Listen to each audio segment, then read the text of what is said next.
Greetings. Michael Didier here. We are Israel Blog. This is our Sabbath class, and we're glad you're here. Thank you so much. We've been going through Torah. This is our second time through Torah. We've been doing it for about 5 years. We've got we're probably 2 years into the second time, and we've got another bunch of time left, at least another 6 months, I would guess. Last week, we talked about Numbers 30 and 31. 30 was about men and women who make vows for men and women. You know, we want to say a vow to Yehovah.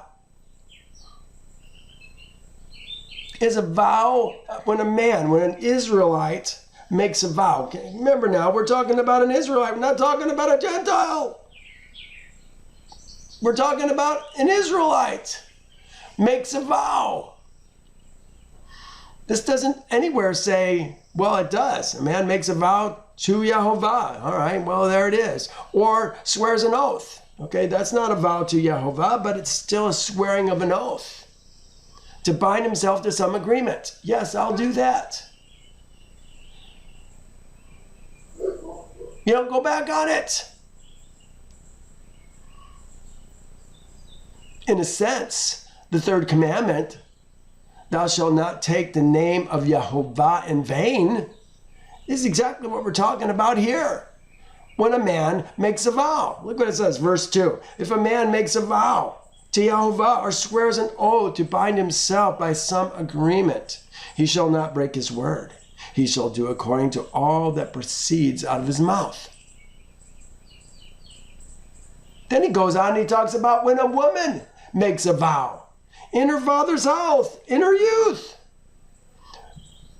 It stands unless her father, when he hears the vow for the first time, says, no, we're not going to do that. Same thing for a wife, his woman. When she makes a vow and he hears the vow for the first time, he's got to annul the vow. No, we're not going to do that.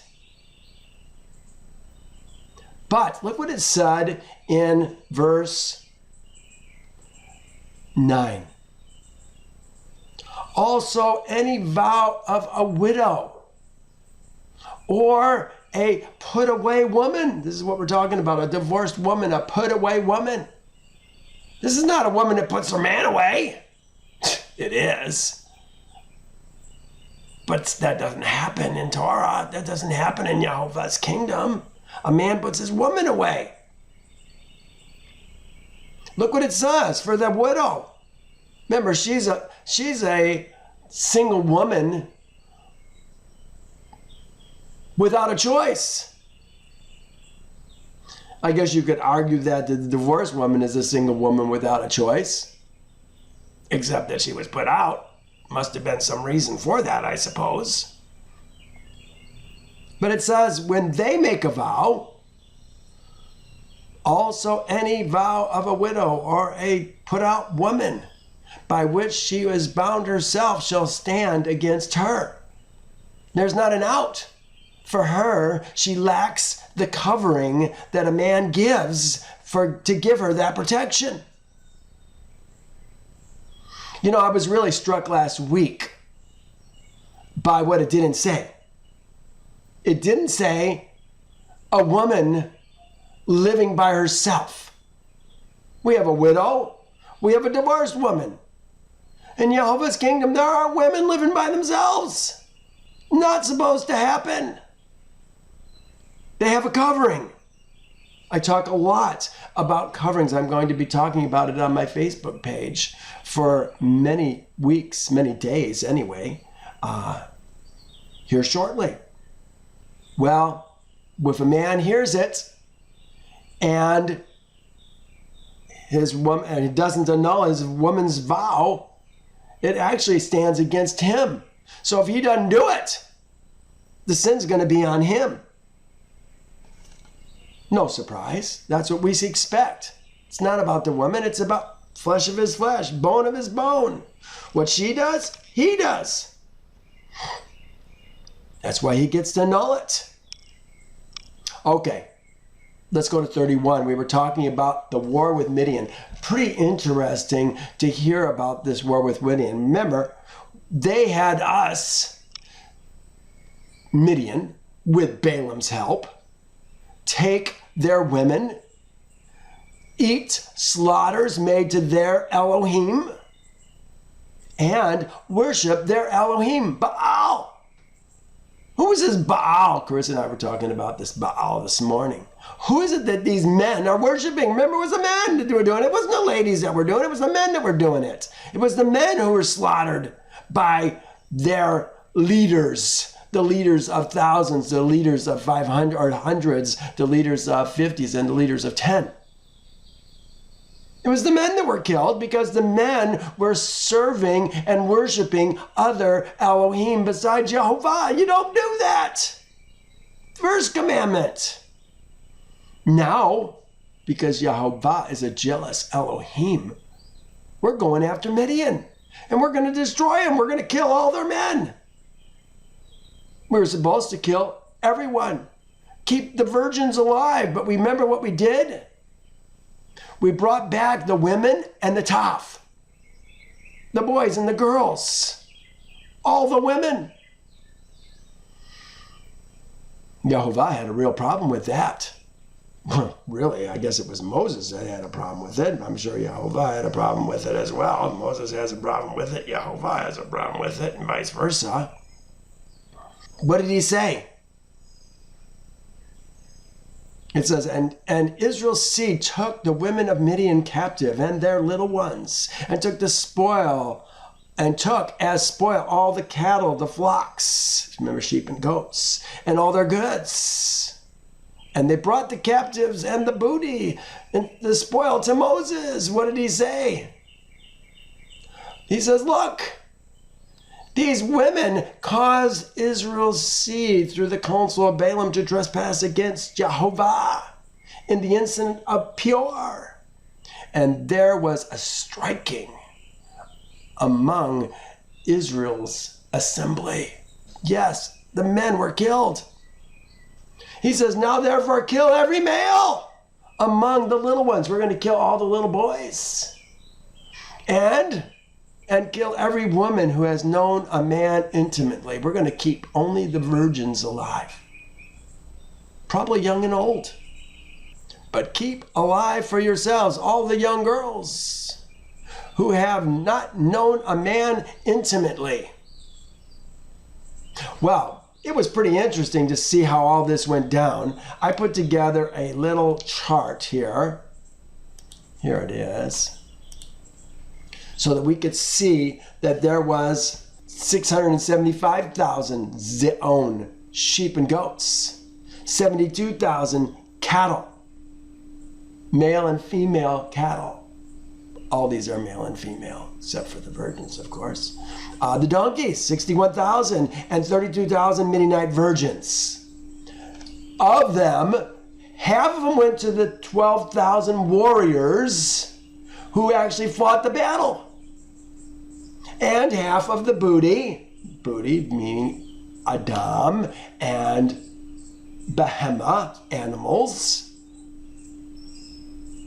went to the other 588,000 Israelites.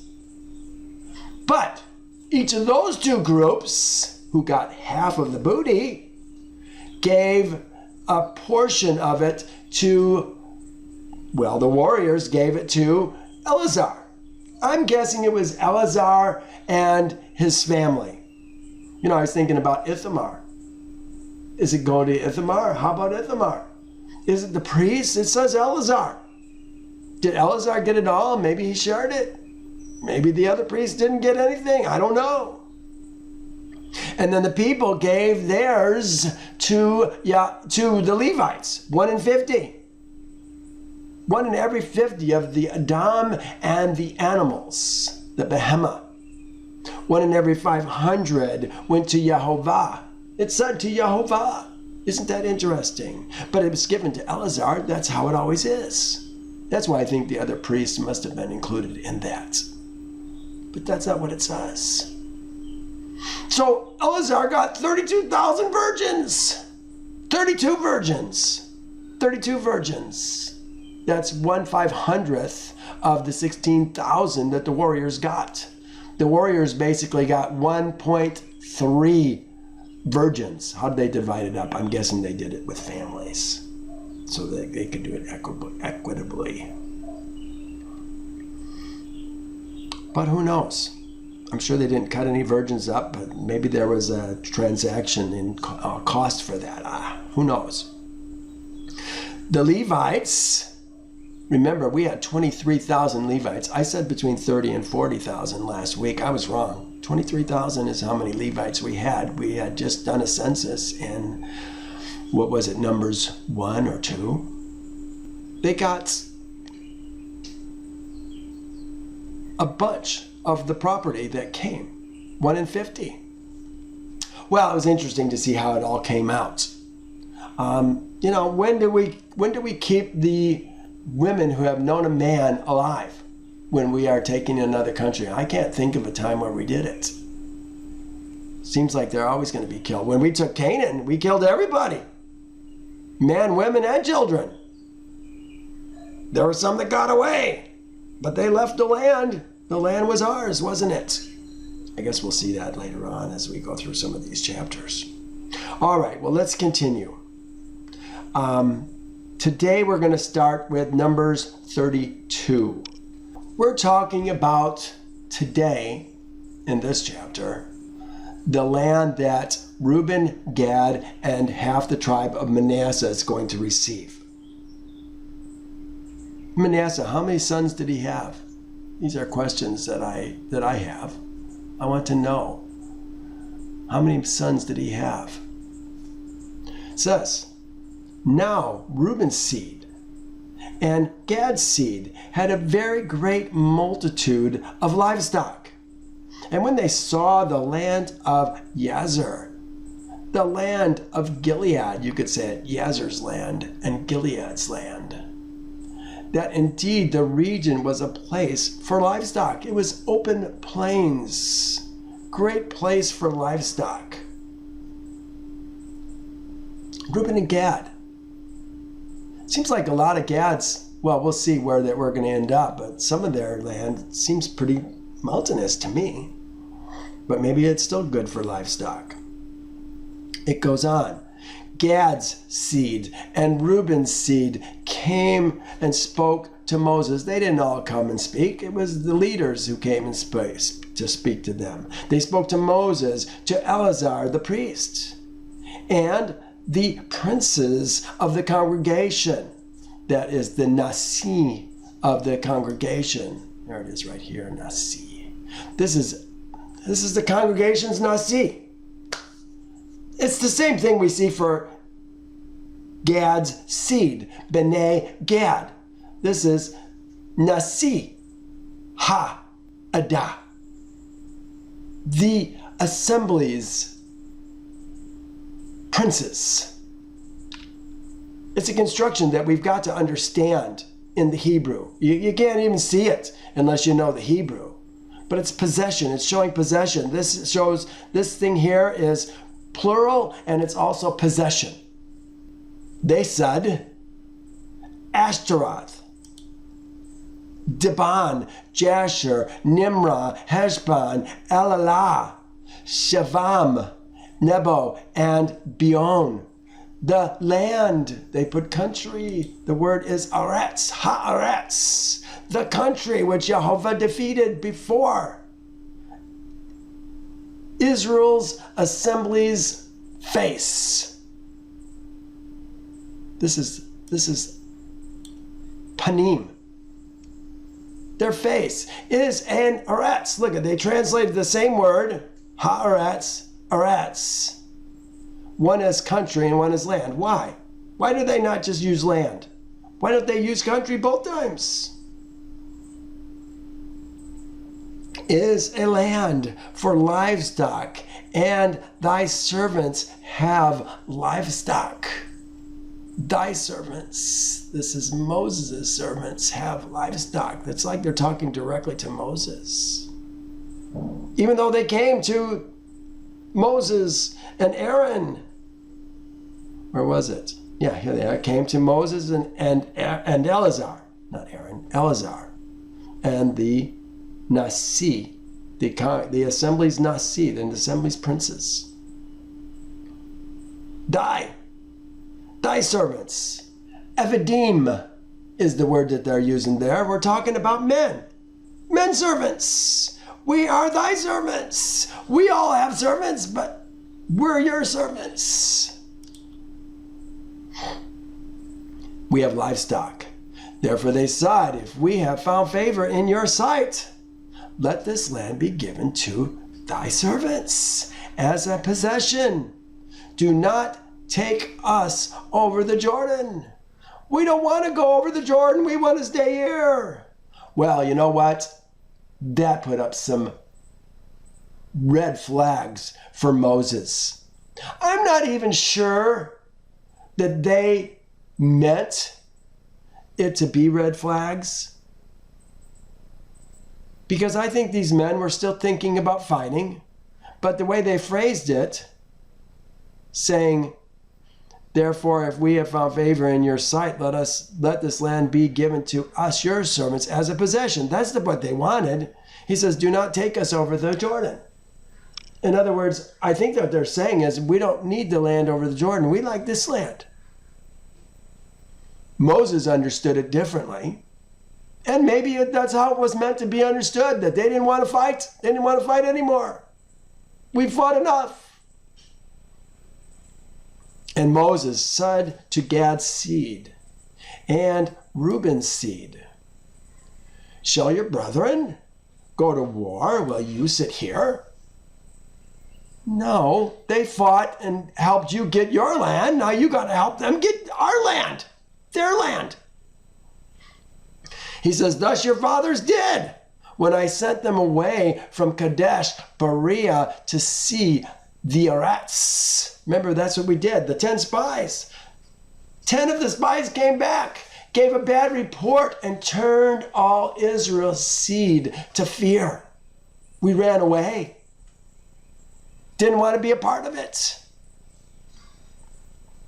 Let us go back to Egypt.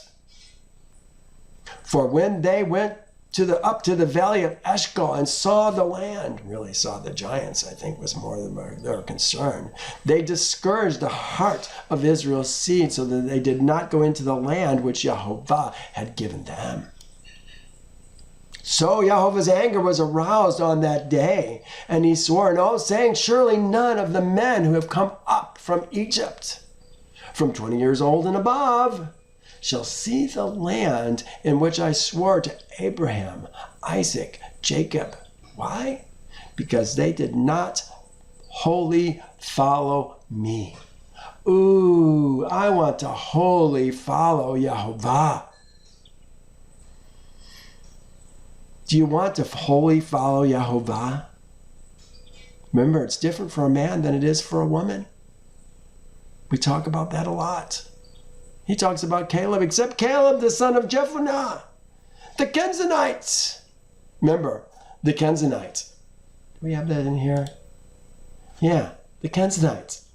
Remember, the sons of Eliphaz. The sons of Eliphaz was the sons of Esau. Eliphaz was Esau's eldest son.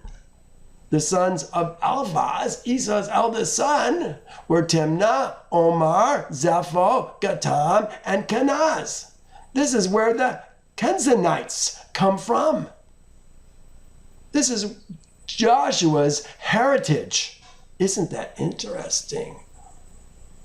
We have two men who served Jehovah wholly. One was from the line of Esau, men of the flesh.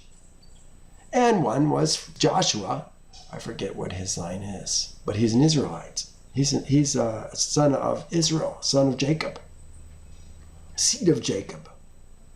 Caleb is a seed of Esau, and Joshua is a seed of Jacob.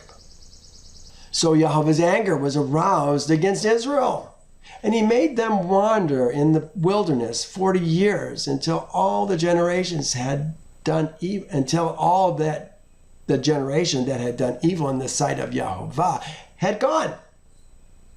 And look, behold, you have risen in your father's place, a brood of sinful men, to increase still more the fierce anger of Yehovah against Israel. Remember, he's still talking to who?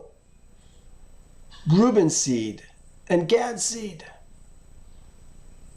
For if you turn away from following him, he will once again leave them in the wilderness, and you will destroy all these people, and it will be all your fault. Well, now they're going to respond to all this that he said. Then they came near to him and said, we will build sheepfolds here for our livestock and cities for our little ones, our tough. You know, I looked at this morning, I thought, tough. Is this families? Why did they say little ones? Maybe they're talking about descendants. But how come women are included? So I thought, well, maybe this is families. Maybe we should better understand this as families. Is that possible? But then the next couple verses blew that theory right out of the water. Look what it says. But we ourselves will be armed, ready to go before Israel's face, Israel's seed's face, until we have brought them to their place. And our little ones will dwell in the fortified cities because of the inhabitants of the land. Well, maybe I've got the wrong spot.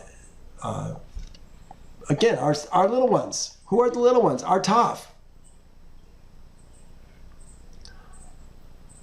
And our little ones will dwell in the fortified cities because of the inhabitants of the land. We will return to our homes. We will not return to our homes until every one of Israel's seed has received his inheritance. Remember, it's the men who are going to receive this inheritance. The men own the women. The men own their sons and their daughters, their men servants, their female servants, their flocks and their herds and everything else. It's their land. We will not inherit with them on the other side of the Jordan and beyond, because our inheritance has fallen to us on the eastern side of the Jordan. Then Moses said, if you do this thing, if you will arm yourselves before Yahweh's face for war, this doesn't say for the war, it says for war, and your armed men cross over the Jordan before Jehovah's face until he has driven out his enemies from before him, from before his face. There it is again, before his face. And the land is subdued before Jehovah's face. Then afterwards you shall return and be blameless before Jehovah's face and before Israel's face. I like this face. It's panim. The word is panim. Face. And this land shall be your possession before Jehovah's face. Remember, his son gets his land.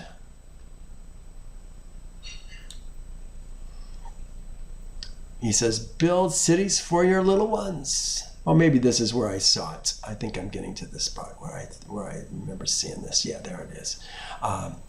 It says, build cities for your little ones and folds for your zeon, your flocks, your sheep and your goats. And do what has proceeded out of your mouth. Remember, we're talking about, we just finished making a vow. This is a vow. We'll do it. What we'll say, we'll do. All in conformity with what Jehovah has said. And Gad's seed and Reuben's seed spoke to Moses, saying, thy servants will do as Adonai commands. Thy servants. This is thy Evadim will do. Here, I wonder if I even put this note here. I probably did. Yeah, there. This is thy evadim. The mem is missing, but it's plural. Thy servants, evadim. The conjugation, or the, what do they call that? You decline a verb, decline a noun, conjugated verb. Declination of this word, when you make it thy servants, drops the mem and adds the kaf. Evadim are always men. And Gad's seed and Reuben's seed spoke to Moses, saying, thy servants will do as Adonai commands, my master, my Lord. He says, Artaf, here it is, Artaf. Do we understand that as families? If we do, we got some consideration to do, because look what it says, the very next word. Artaf. And our nashim. That's our women. So apparently, taf and women are two different groups. They have our flocks, our livestock will be there in the cities of Gilead. B'nai Reuben, B'nai Gad, B'nai Israel are always men. And each of these men possesses their land, home, women, children, male and female, servants, herds, flocks, and much more.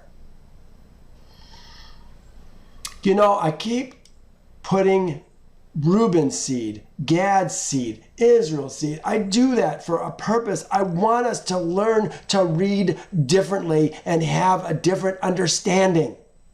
Seed, remember, is always multi-generations of Gad, multi-generations of Reuben, multi-generations of Israel. Can overlap, can be the same people. But we're talking about men, and we're talking about multiple generations of men. When we talk about B'nai Israel, we're talking about spiritually born men. Ezra men. There's a difference. Got to understand how to read Yehovah's word. If we're going to talk about the children of Israel, it screws us up every time. We've got to learn a different vocabulary. Continuing, 27. But your servants will cross over armed. This is both. It says added. It doesn't say every man. It just says armed. It's understood. We're talking about servants, aren't we? Your servants will cross over their males. Every man armed. You could say all armed. It does have the call there. Call armed. The armed I had there this morning came from a word that starts with mil. I forget what the rest of the word was, but I wondered if maybe that's where we get the word military. Armed for war, before Yehovah's face, to battle, just as Adonai says. So Moses gave commands concerning them to Eleazar the priest, to Joshua the son of Nun, and the chief priest, what was that? I looked it up this morning. The head fathers of Israel's seed's tribe. The word was Rashi. Again, Rashi Avot. The father's heads.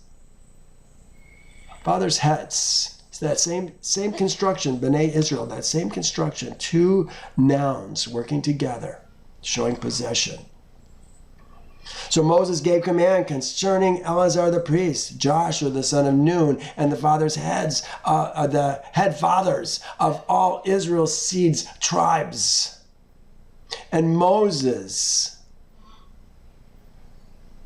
said to them, if Gad's seed and Reuben's seed crosses over the Jordan with you, every man armed for battle before Jehovah's face, and the land is subdued before you, then you shall give the land, look what this says, and you shall give them the land of possession, the land of Gilead as a possession. We're talking about all the stuff that's on the eastern side of the Jordan. But now look what it says. But if they do not cross over armed with you, New King James says, they shall have possession among you in the land of Canaan. What? What? That makes no sense at all. What is the whole context of this chapter? They do not cross over armed with you. You're still going to give them land? No, that makes no sense at all, does it? But what? Is that how their sins will find them out? Remember, that's what he said. You be sure your sins will find you out. Is that how your sins will find it out? It should say, they shall not have possession among you in the land of Canaan. That's what it's going to say. This is another mistake in Torah. You know, we see mistakes in Torah all the time. We may get to another one even today from Deuteronomy as we go through some of this stuff. Here's Numbers 32:20. Look what we just read. Then Moses said to them, if you do this thing, if you arm yourselves before Yehovah for the war, and your armed men shall cross over before Jehovah's face until he has driven out his armies, and the land is subdued before Jehovah, then afterwards you may return and be blameless before Jehovah and before Israel, and this land shall be a possession before Jehovah. But if you do not do so, then take note, you have sinned against Jehovah, and be sure your sins will find you out. Does it make sense that they shall have possession among you in the land of Canaan? Remember, he's talking to the other 9.5 tribes here. Not talking to Gad and Reuben and Manasseh, half the tribe of Manasseh's seed.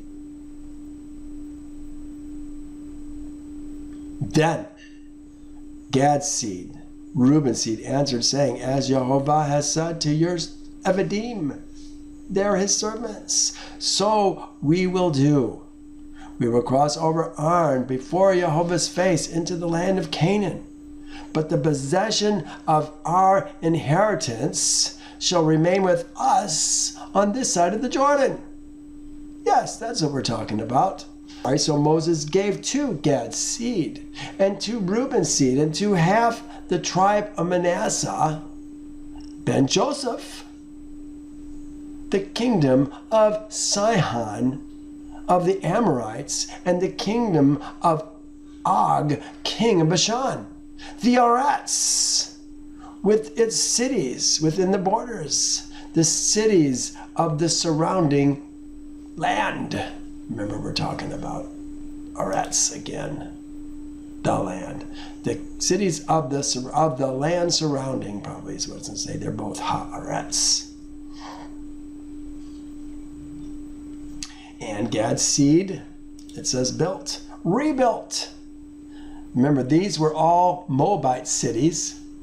The area that Gad is going to inherit, the area that Reuben is going to inherit, was all Moabite land up until 4 years before we destroyed Og and Sihon. He had taken their land. And Gad's seed rebuilt Divan, Atarat, Aror, Arath, Atrath, Shaphan, Yazer, Yagbinah, Bet Nimrah, Bet Haran, fortified cities and folds for sheep. And Reuben's seed. Let's be consistent here. I did this morning before I lost all my notes. Whoops, don't want to do it like that. Gotta have the right color. The red means it doesn't exist. That word is not there at all. The pink means that it's just been translated poorly. I want to get a different understanding. They took Heshbon. Let me just show you what they're doing. I've got a note here. I had this one open this morning. It's no longer open, but I can open it easily. If we go to graphic viewer, this is on eSword, and we can open this note right here. I thought this is kind of interesting. Let me make it a little bit bigger for you. There we go. We're interested in actually just the left side here. We have Reuben is getting this area right here from the Arnon River. Just remember, we crossed the Arnon. This was it by Ar and Aroer. And we then crossed this river here. This was the Jabbok. Nope, I take it back. Here's the Jabbok River way up here. And there's still another river that's going to go in through here. But we're going to take it from the Arnon. Reuben's going to take it from the Arnon to the top of the Dead Sea. Gad's going to take it from the top of the Dead Sea, really just past the Jabbok, just past Jabesh Gilead. And then Manasseh's going to have all the rest, almost up to Damascus. They've even got a place way out this area. We'll see that in just a moment. Let me just close this.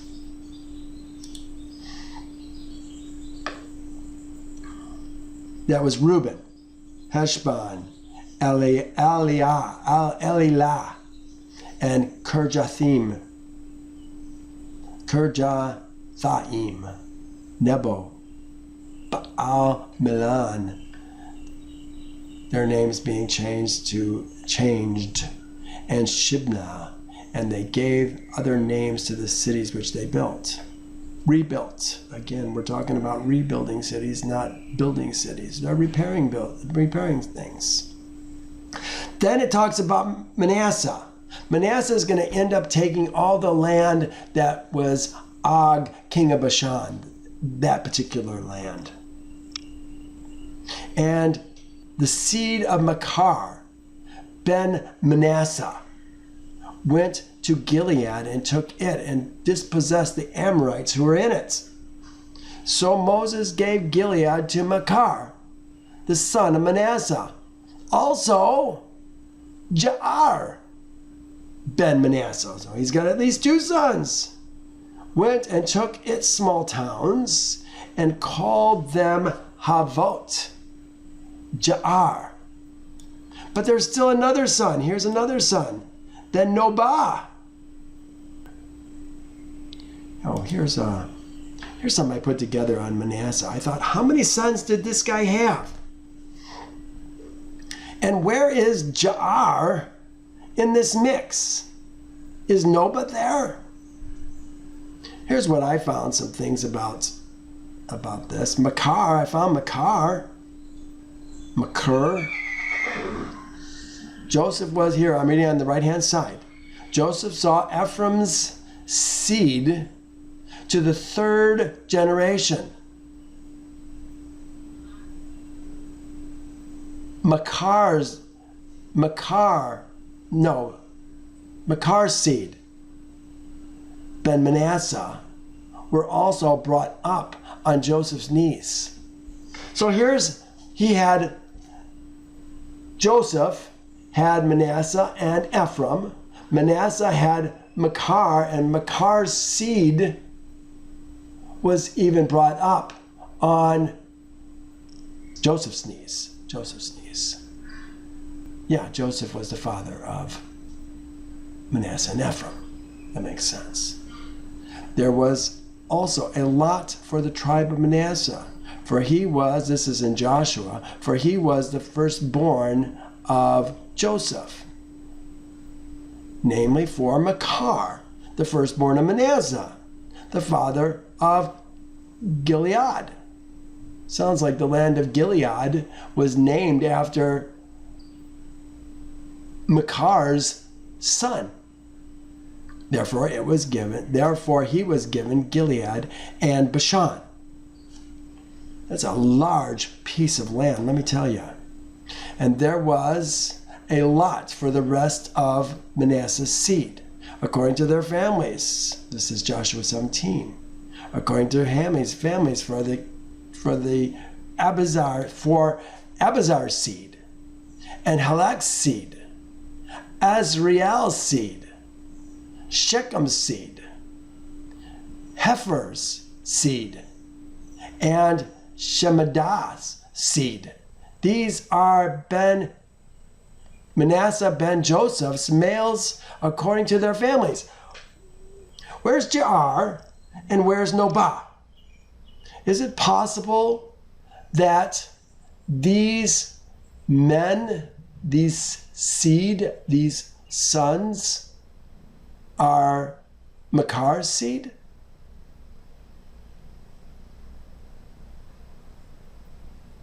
These are the lot of the rest of Manasseh according to their families. Manasseh had lots of sons apparently, or lots of seed. But Makar, 17, I guess they talked about Makar first.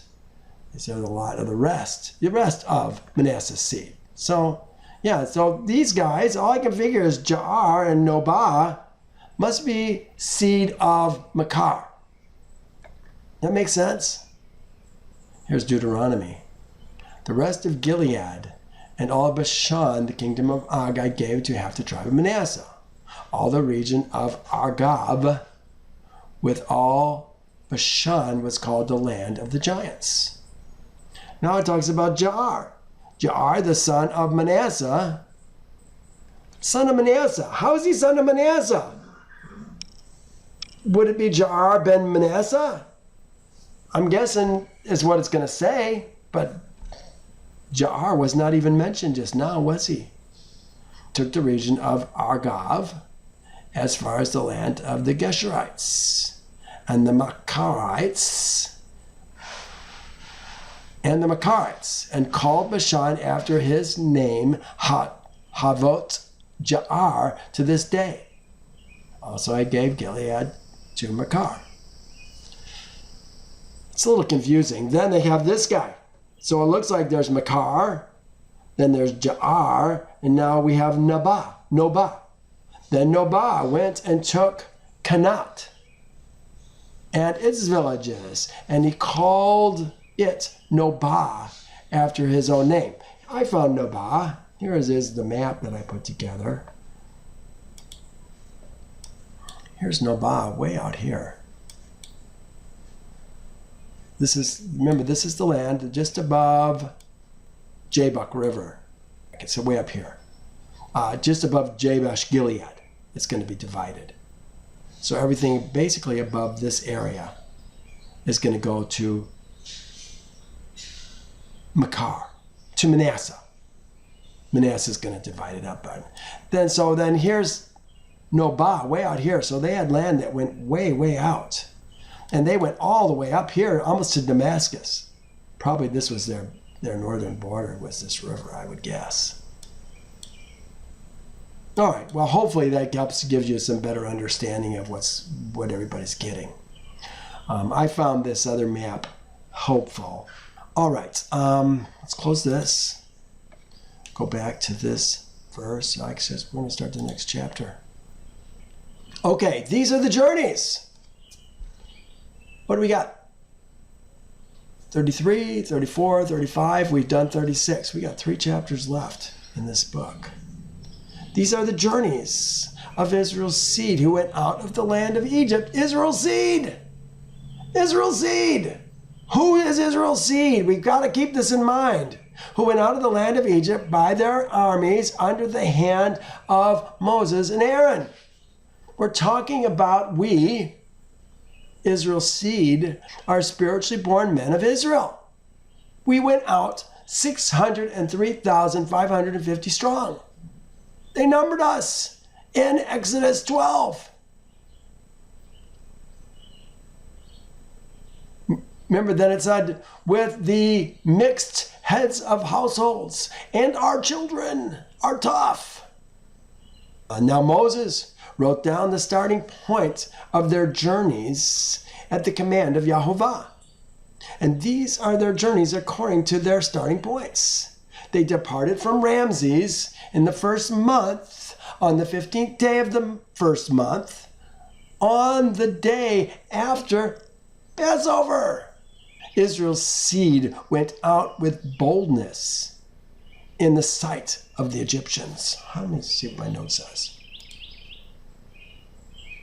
Oh, yeah, 15th day. You know, somebody was questioning that because I always say that Israel's seed was in Egypt for 210 years. I can prove it. We know that Yocheved went in. She was born the very year that we went in. And she birthed Moses. She didn't live 300 and some odd years. She lived to be about 135, 140. But that was it. Same day. The very day. We left 430 years to the day. Problem is, we don't understand what the day is. It took me a long time to figure this out, especially when I found out that we were in Egypt for 210 years. I thought, 210 years? How does that fit? Well, you got to learn it. You got to find out. 210 years from the very day, when was the day? And were we keeping some fashion of Passover on that very day, 430 years before? That's when Yahovah spoke to Abraham. Well, I've got a great note in here. You'd have to go through it to really understand all the portions that we're talking about. But I can show you to the day, for each year. When did Yahovah speak? He spoke to Moses when he was, or Abraham when he was 70 years old. He spoke to him again when he was 75. He spoke to him when he was 20, when Abraham was 100 years old, when Isaac was born. He spoke to him then. All of the same kinds of days. He spoke to him at Isaac's age when Jacob is born. Yeah, okay, when Jacob's born. Jacob lived 130 years before he came to Egypt. We were in Egypt for 210 years. And if you add it all together, it comes up with 430 years, the exact number to the day that we're talking about in Exodus 12. But we weren't in Egypt for 430 years. We were in Egypt proper. You could say we were in spiritual Egypt. You know what? I live in a spiritual Egypt right now. I'm Israel's seed, but I live in a spiritual Egypt with other men who are spiritual men. But we don't dwell in that kingdom. We learn to dwell under Yahovah's jurisdictional authority.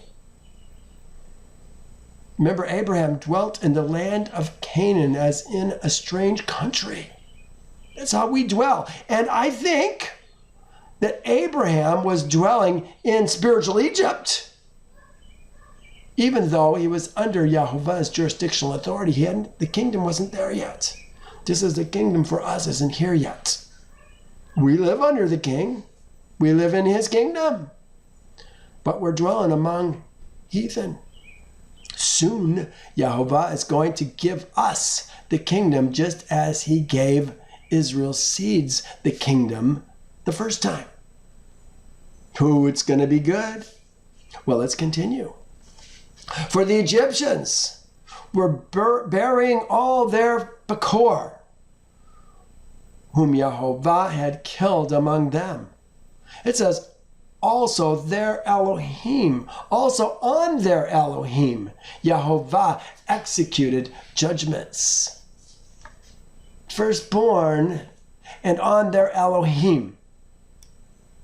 You know what? I think because we do not understand Elohim as lawmakers and judges, we want to make it all about gods.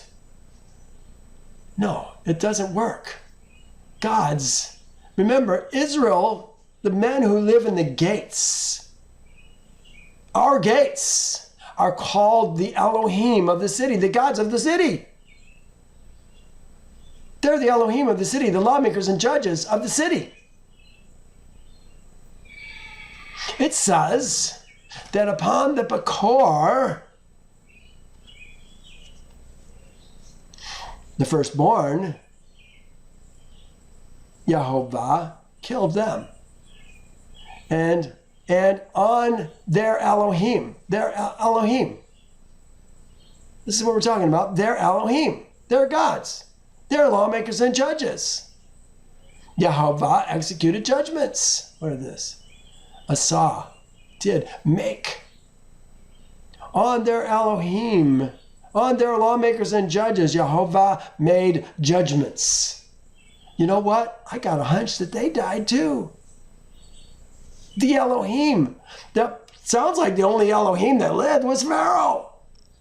And that was so that he could see that Yehovah is going to do what he says he's going to do, which we know he will.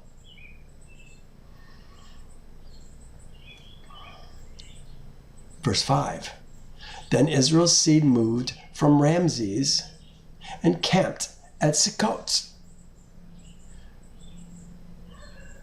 From Sukkot, it says they departed Sukkot and camped at Etham, which is on the edge of the wilderness. I want you to see this on our map.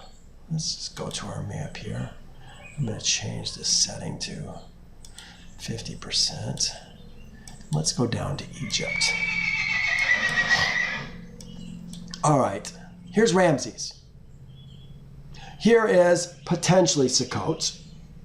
And on this line of travel, we're going to come, well, actually we're not.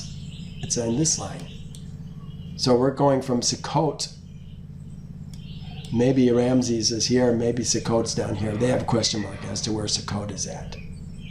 Looks to me like we had to come down here because the next stopping point we're going to have is right here at Etham. And from Etham, let's make this up a little bit so you can see it. Verse 30. See, we could have gone up the shortcut. We were going where? We were going up to the land of Canaan to inherit our land. But Yehovah purposely said he didn't want to take us through the Philistines because we weren't ready to fight. And we weren't. We weren't ready to fight 2 years after that. After seeing all that Yehovah had done for us in the wilderness, we sent out the 10 spies. We still didn't want to go in. But we went to Etham. Then we dropped down. This is on the edge of the wilderness, it said. Then we dropped down to Pi-Hahiroth and Migdal. Let's take a look at what it says here in the scriptures. I want to try and make these places come alive for you. Departed Sukkot, camped at Etham, which is at the edge of the wilderness, and moved from Etham and turned back to Pi-Hahiroth, which is east of Beth-Zephon, and they camped near Migdal. Migdal is a base, and that water there. Maybe it was something to prevent landings from other nations. Maybe it was something to prevent landings from other nations. They departed from Ha-Hetherot and passed through the midst of the sea into the wilderness. Went 3 days' journey in the wilderness of Etham and camped at Marah. Etham, why do they say in the wilderness of Etham and camped at Marah? This is on the other side of the Red Sea. And they moved from Marah and came to Elam. At Elam were the 12 springs. Remember, Marah was where he put in the stick that turned the bitter waters into good waters.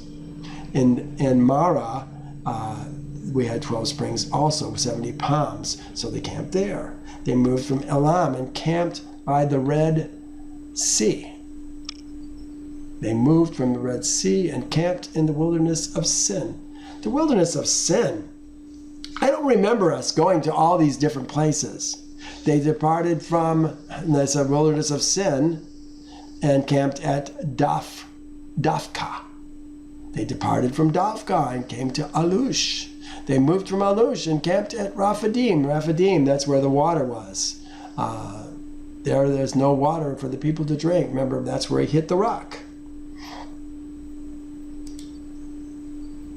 The rock at Horeb was at Rephidim, and that is where the Amalekites attacked us. Here, it's too much. For they departed from Rephidim and came to the wilderness of Sinai and camped in the wilderness. So Israel camped before Yehovah's mountain, before the face of the mountain, before the face of the mountain. Remember, it's Israel's seed. We separated. I think that we had a large population stay at Rephidim, but Israel's seed, remember he said, don't go near a woman for 3 days. You're going to meet with me. This is in Exodus 19. It was Israel's seed, not the ger, not the servants. It was Israel's seed who went up to the mountain with Moses to meet with him there and to hear the words that Yehovah was going to give us, the 10 Commandments. And all the other things that were related to that, which we said, no, don't tell us anymore. Let Moses hear it. We'll do what Moses says. They departed from Rephidim and camped in the wilderness of Sinai. They, who's they? Israel's seed. Wilderness of Sinai. They camped from the wilderness, and they moved from the wilderness of Sinai and camped at Kibroth Hattaavah. They moved from Kibroth Hattaavah and camped at Hazarot. This one here, Kirjath Hatarah, is where we had the quail incident and the elders receiving Moses' spirit, the 70 elders. And from Kirjath Hatarah, the people moved from Hazarot and camped at, or moved from Kirjath Hatta'avah and moved to Hazarot and camped at Hazarot. I like to find the agreement in this. Most of these places I couldn't find. They departed from Ritzmah and camped at Rimmon Perez. They departed Rimmon Perez and camped at Libnah. They moved from Libnah and camped at Razah. They journeyed from Razah and camped at Kehelathantha. They moved from there and camped at Mount Sephir. They moved from Mount Sephir and camped at Haradah. They moved from Haradah and camped at Mekaloth. And they moved from Mekaloth and camped at Tahat. They departed from Tahat and moved to Tarah. They moved from Tarah and camped at Mithan. They moved from excuse me for all these pronunciations. They moved from Mitkah and camped at Hashamanah. And they departed from Hashamanah and camped at Matzarat. They departed from Matzarat and camped at Bnei Jakan. Look at this. Just in doing the searches, I looked up to all these places to see if I could find them other places. This one, it says, well, here's what it says. I'll open it for you. Remember, they're moving from Mazarat and camped at Ben Jaakan. But here it says, now Israel's seed journeyed from the wells of Bnei Jaakan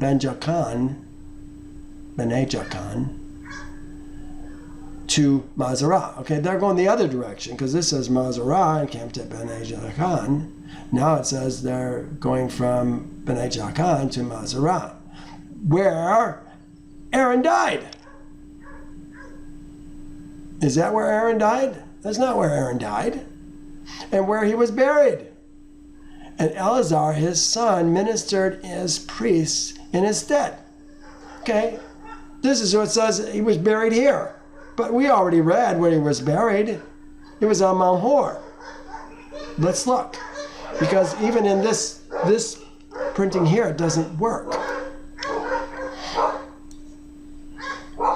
I wanted to make this this is actually correct.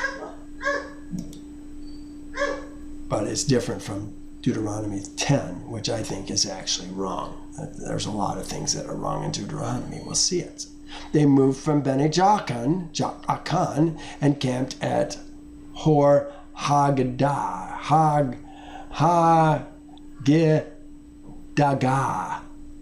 Dagad, I don't know. From there, we moved to here, to here, to here. Look what it says here now. They departed from this place, Avrahna, and camped at Ezen-Geber. Now, I know where Ezen-Geber's at. In most of these places, we have no idea where they're at. Here's where Ezen-Geber's at. It's at the top of the Dead Sea. We're right back here. Remember, this is like 40 years later. We're back to where we started again. It's at the top of the Dead Sea, the Gulf of Aqaba.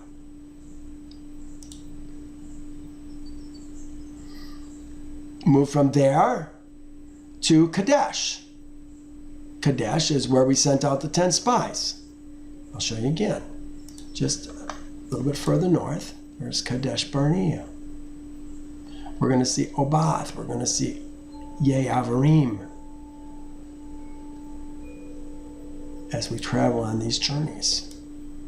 But look what it says here. It says, they moved from Kadesh and camped at Mount Hor, on the boundary of the land of Edom. That's where Mount Hor is. Then Aaron the priest went up to Mount Hor at the command of Yehovah and died there in the 40th year, after Israel's seed had come out of the land of Egypt on the first day of the 5th month. So, Deuteronomy is telling us that Moses died in Mazarat, or Bene Jaakan, one of the two, I forget which one they said, but that's not the case. And Aaron was 123 years old when he died. That would make Moses, the same year that Moses is going to die, that would make him about 120. He was 3 years younger than his brother. Now the king of Arad, remember we talked about the king of Arad, the Canaanite who dwelt in the south of the land of Canaan, heard of the coming of Israel's seed. He was the one that was right here. This says Arad. It's kind of covered up right now. Let me zoom in a little bit. You'll be able to see it better. There's Arad. Here's Obath. Here's Bene, or Kadesh Barnea. Kind of give us the idea. And here's Ye-Avarim right here. Okay.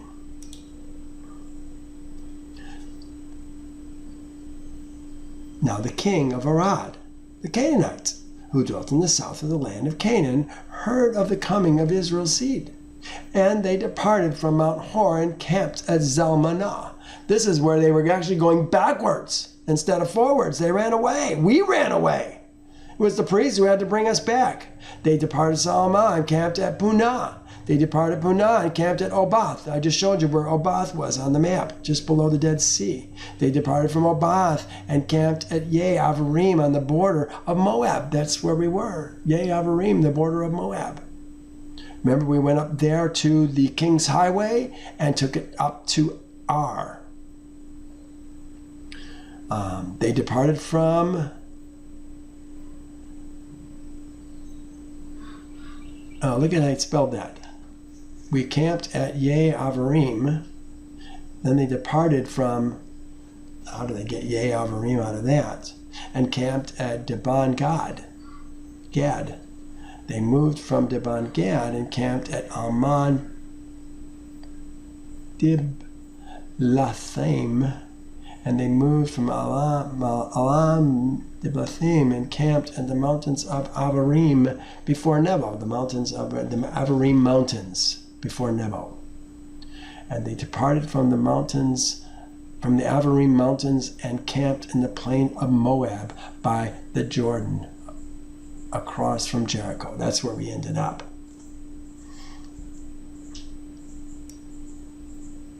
And they camped by the Jordan so they're in a large area, from Beth Yasimoth or Shemot, as far as they always say Abel. This is, what is this? Abel Hashatim. Abel Hashatim. Hashatim. How did they get acacia grove out of that? I don't get it. Here's the, we were talking about Shittim. Let's go back to our map. Looks like they were camping top of the Dead Sea from this place right here, Beth Shemot, to Abel Shatim. Between this area.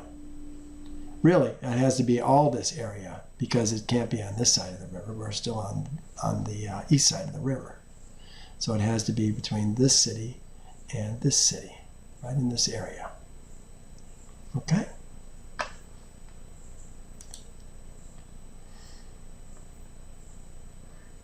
Abel Shatim in the plains of Moab. Remember, they're not the plains of Moab anymore. They're our plains, aren't they? They're Israel's plains, but they weren't Moab's plains, and then they became the plains of Sihon, and now they're the plains of Israel. Just so we know what we're talking about. Now Jehovah spoke to Moses in the plains of Moab by the Jordan, across from Jericho, saying, "Speak to Israel's seed and say to them, when you have crossed the Jordan into the land of Canaan, then you shall drive out the land's inhabitants before your face." Drive out the land's inhabitants before your face. Oh, that's so mean. We're taking their lands. No, they're supposed to be our servants. They were never our servants. Destroy all their engraved stones. Destroy all their molded images. Demolish all their high places. Tear down their crosses. Tear down their churches. Tear down all their high places. You shall dispossess the lands. You shall dispossess the land is really what it's saying, but it's understood, the inhabitants of the land that we're going to dispossess. And dwell in it, for I have given you the land to possess. I said, all the land is his. Deuteronomy 24 says, here's exactly what it says. The earth is Jehovah's, and all its fullness, the world and all those who dwell therein. He gives his land to his seed, his heir, his son, Israel. His kin. Remember, we were talking about the Kassid, my kind, those who entered into covenant with me by slaughter. Those are the ones that are his kind. We were created as his kind, but then we became Adam's kind. Fallen man, Belial, sons of Belial. They call us sons of Adam also. But now, and that's the good news really, is that we can become Elohim kind. This is the good news of the kingdom. We can become Elohim kind again. And inherit Jehovah's land and become the Elohim of the land. Moses is an Elohim of the land right now. Everybody calls Moses Adonai, don't they? My master.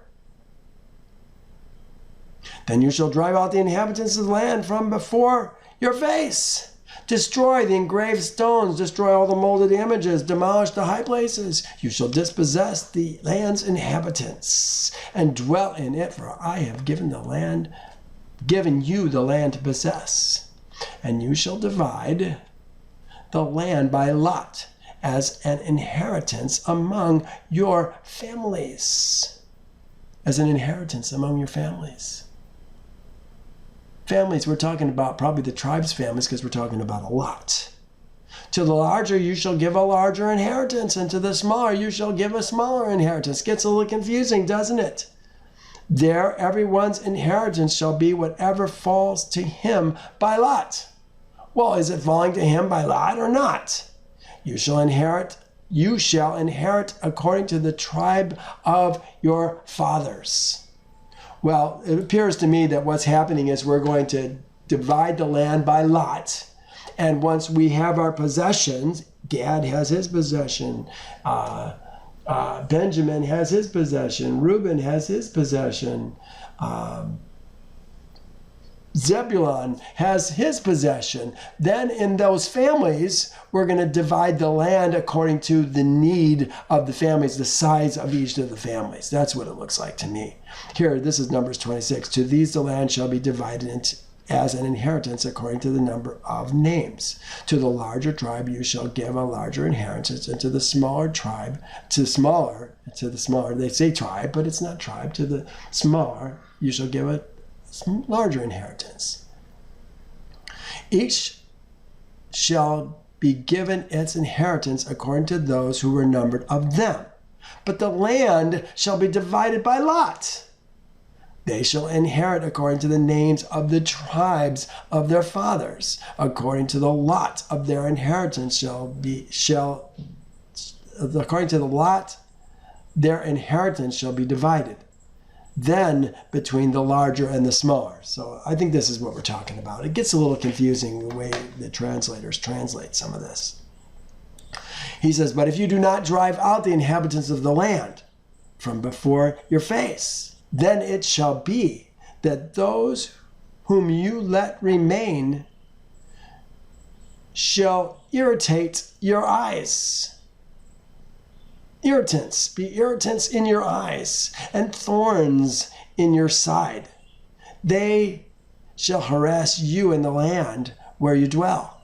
Moreover, it shall be that I will do to you as I thought to do to them. What's he talking about? He's talking about kicking us out of the land. Well, this has a much bigger picture. You know that? He says that only the righteous are going to inherit the earth. Remember, the land is his. The earth is Jehovah's and all who dwell in it. It's the righteous who are going to stay in the land. But if you're not going to be righteous, you're going to get kicked out of the land. You know, that really throws off the whole understanding that the Christians have about this rapture business. What a polluted doctrine that is. The righteous remain on the earth. It's the wicked that get taken from the earth. But we want to see what we want to see, don't we? Moving on. That finished 33. We're going to go to 34. Then Jehovah spoke to Moses, saying, command Israel's seed and say to them, when you come into the land of Canaan, this is the land that shall fall to you as an inheritance. The land of Canaan to its boundaries. So we're talking about the big picture. This is the land that you're going to inherit, the land of Canaan. The earth is Jehovah's, but the portion that you're going to inherit is the land of Canaan. Let me tell you about the land of Canaan. Here's he going to do it. He says, your southern border shall be from the wilderness of Zin, along the border of Edom. Again, that's kind of a bigger picture. Now he's going to break it down. Your southern border shall extend eastward to the end of the Salt Sea. Let's take a look at this. I want to try. Let's try something a little different here. So we were just talking about from the wilderness of Sin. Here's the wilderness of Sin. Sin, Zin, Sin, same thing. Let's see what he says. Your wilderness shall be from the wilderness of Sin along the border of Edom. Here's the border of Edom right here. Along the border of Edom, then your southern border shall extend eastward to the end of the Salt Sea. Okay, again, this is kind of the bigger picture. So it sounds like we're going from here. I'm going to make this even smaller. See this here? Here's the brook of Egypt. Here's the wilderness of Zin and the border of Edom. Now he's going to tell us, your border shall turn from the southern side of the ascent of Aqaba. No, Your southern border shall be from the wilderness of Zin, along the border of Edom. Then your southern border shall extend eastward to the end of the Salt Sea. So here's the end of the Salt Sea. Then we had your border shall turn from the southern side of the ascent of Akrabim. The ascent of Akrabim, this is right here. If I zoomed into this, it makes it really, really small, but it says ascent of Akrabim, this little blur here. It must be steps that go back and forth and back and forth. What do they call that?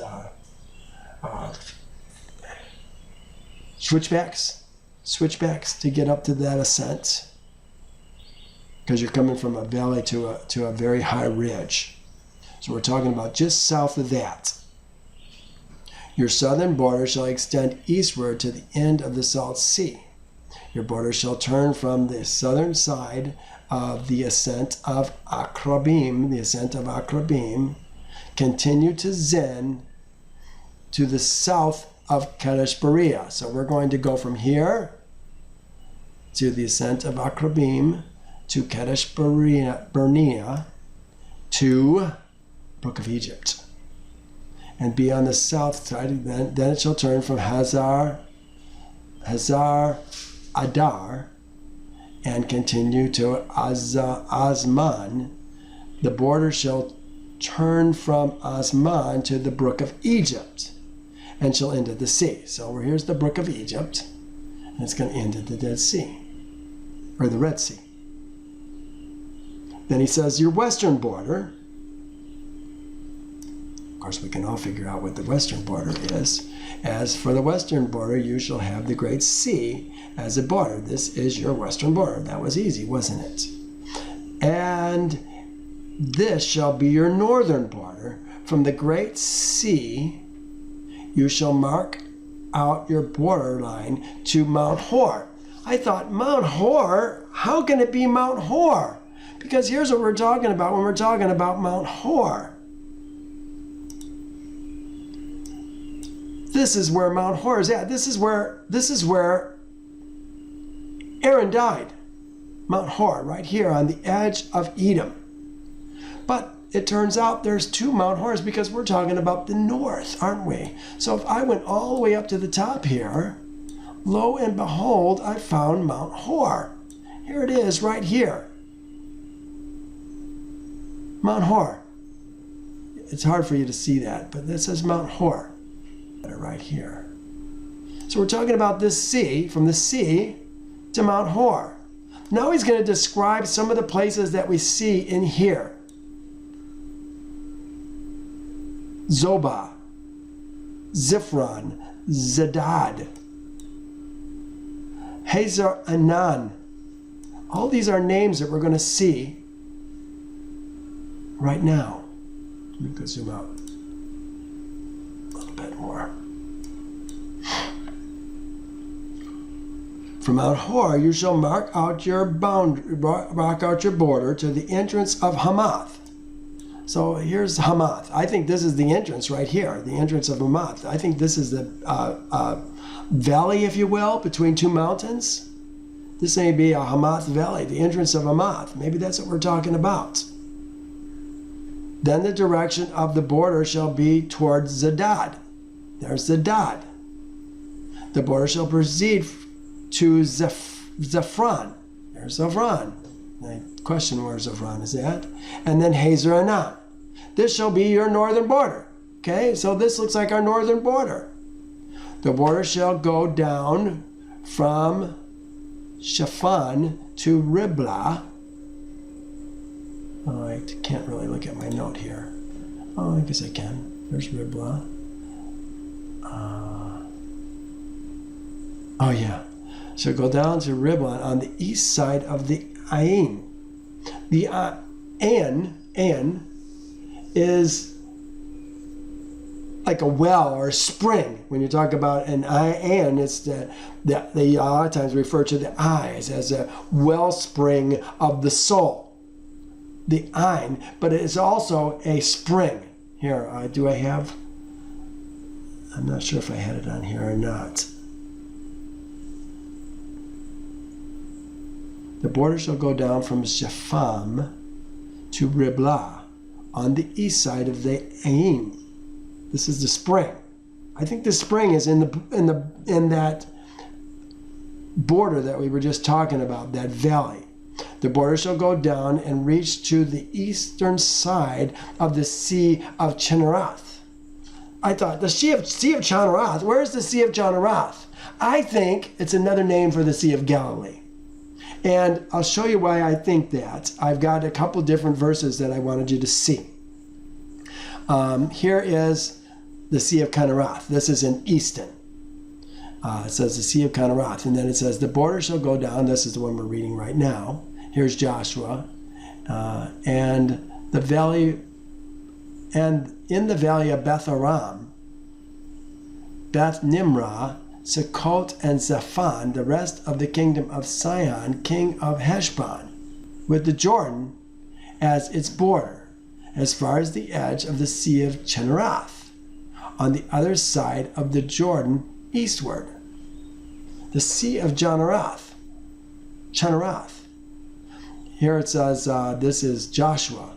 One king was Sihon, king of the Amorites, who dwelt in Heshbon and ruled in Gilead, from Aroer, which is on the banks of the Arnon.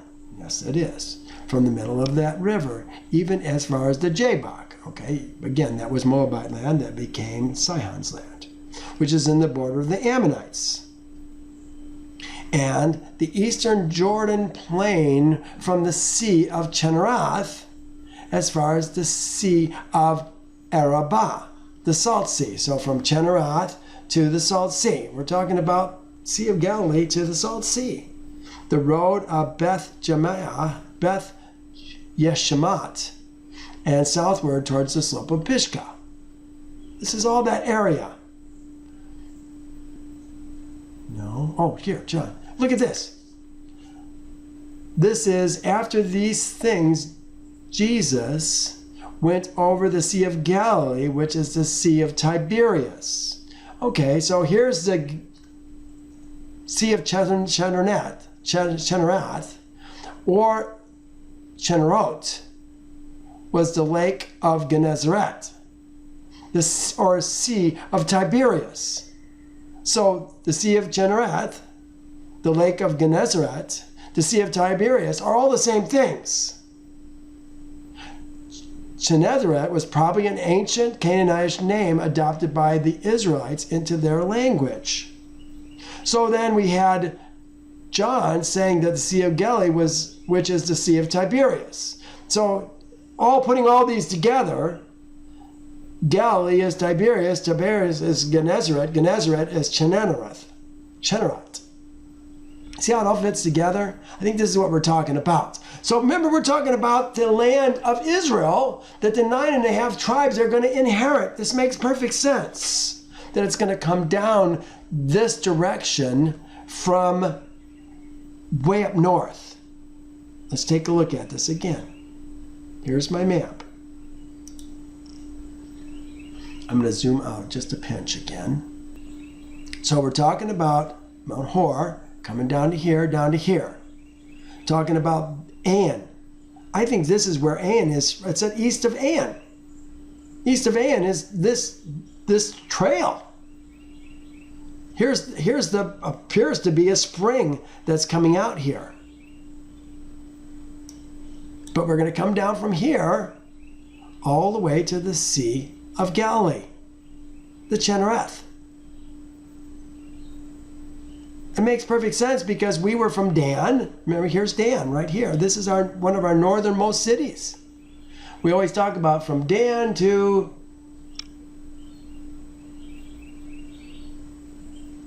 what was the one that Abraham used to live in? Way down south. We're going to talk about it when we talk about the cities of refuge. It's one of the cities of refuge. So we're talking about the northern boundary. From here all the way down, and then all the way down to here to the sea. Now we're going to talk about the eastern boundary, I think.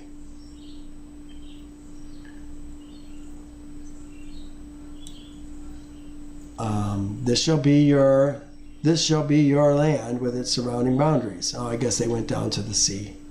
The border shall go down along the Jordan and shall end at the Salt Sea. So we went from the Salt Sea all the way down to the Mediterranean Sea, up to Mount Hor, the sea there, and then down to the east to that valley, Heshbon Valley, is that what they called that, the Heshbon Valley?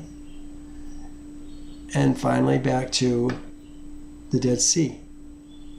That's our land. That's the land that we were supposed to possess. We never really possessed all this land. I don't know, did we get faithless? Did we get tired of fighting? I think maybe we got tired of fighting.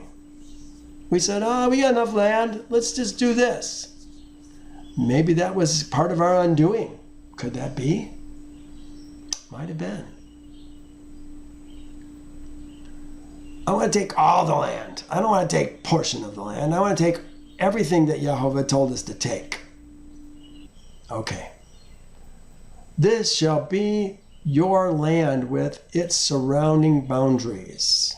Then Moses commanded Israel's seed, saying, this is the land which you shall inherit by lot. Hear that? We're going to inherit it by lot, which Jehovah commanded to give to the 9 tribes and a half.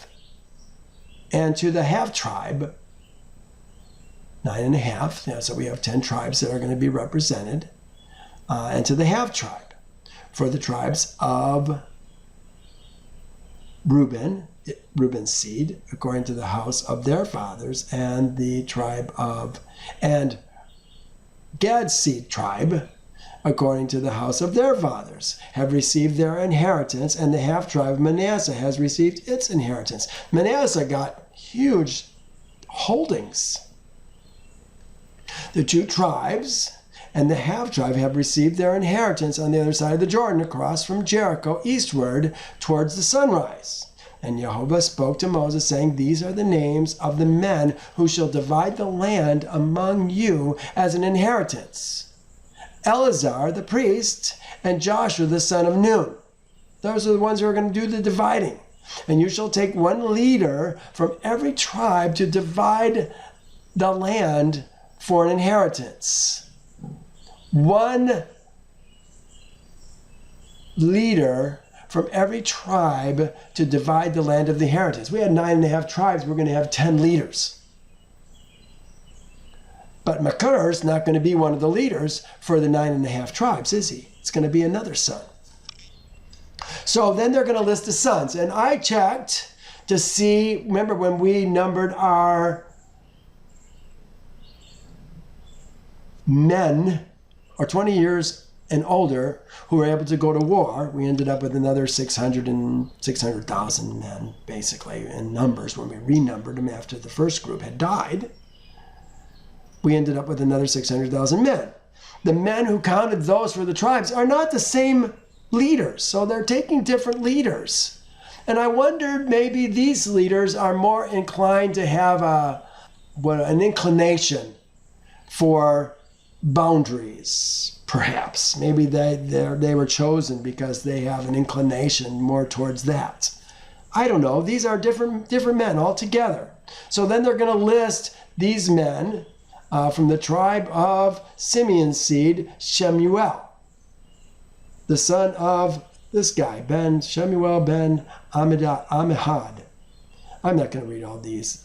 They're really irrelevant at this point. The tribe of Benjamin, Eladad, Dan, Buki, Joseph, a leader of the tribe of Manasseh. They're taking Joseph, they're dividing him in half. First Manasseh, Hananel, and then Ephraim, Kemuel, then Zebulun, then Issachar, then Asher. Remember, this is Manasseh, Haniel. This is another son of Manasseh, apparently. Asher, this guy, and Naphtali. There's 10 of them.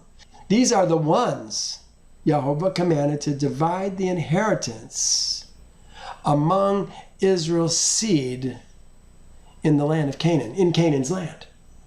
divide the inheritance among Israel's seed in Canaan's land. Ooh, I really like to see how this all fits together. Well, we're going to stop here. I've got 139. This is a good stopping point. Let's pick up again next week. We're going to talk about what? Let's find out. I'm going to reduce this back to a manageable ratio here. We're going to talk about cities of refuge.